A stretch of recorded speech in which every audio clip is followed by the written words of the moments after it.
श्री शिवाय नमस्तुभ्यम। आप सभी का स्वागत है। यदि आपने श्रावण मास कथा का पहला भाग नहीं देखा है तो उसे भी अवश्य देखें।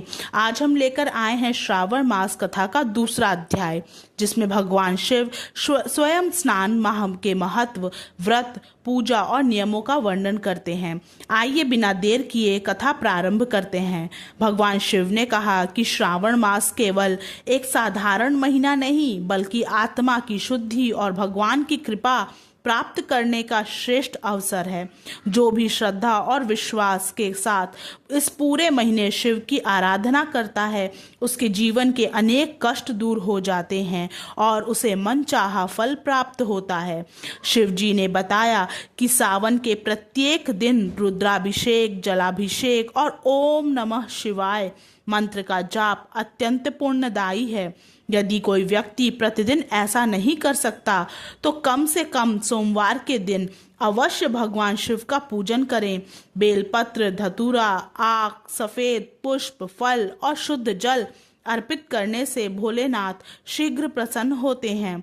इसके बाद भगवान शिव ने सावन के नियम बताते हुए कहा कि इस पूरे महीने सत्य बोलना, क्रोध पर नियंत्रण रखना, किसी का अपमान न करना और सात्विक जीवन जीना चाहिए। यथासंभव ब्रह्मचर्य का पालन करें, नशे और तामसिक भोजन से दूर रहें तथा अपनी क्षमता के अनुसार दान पुण्य करें।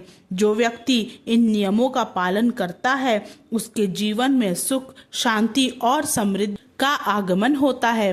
भगवान शिव ने यह भी बताया कि यदि कोई श्रद्धालु इस महीने शिवलिंग की स्थापना कर उसकी विधि पूर्वक पूजा करता है तो उसे अनेक यज्ञों के समान पुण्य प्राप्त होता है।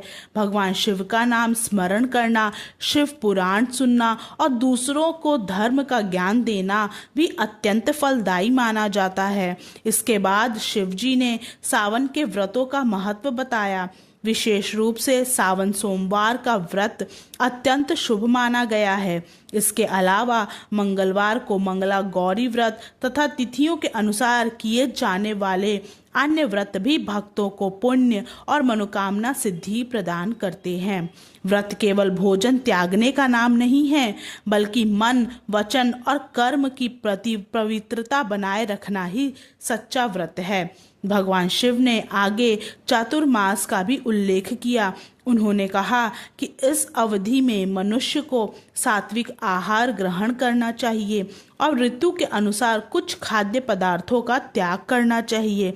यह केवल धार्मिक नियम नहीं, बल्कि स्वास्थ्य की दृष्टि से भी लाभकारी है। इस समय अधिक संयम, साधना और भगवान का स्मरण करने से आध्यात्मिक उन्नति होती है। कथा के अंत में भगवान शिव ने एक अत्यंत महत्वपूर्ण संदेश दिया।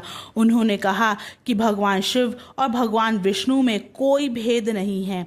जो भक्त सच्चे मन से किसी भी रूप में ईश्वर की उपासना करता है, वह अंततः उसी परम सत्य को प्राप्त करता है। इसलिए कभी भी देवताओं में भेदभाव नहीं करना चाहिए। सभी देवी देवताओं का सम्मान ही करना सच्ची भक्ति है। तो भक्तों, यही था श्रावण मास कथा का दूसरा अध्याय।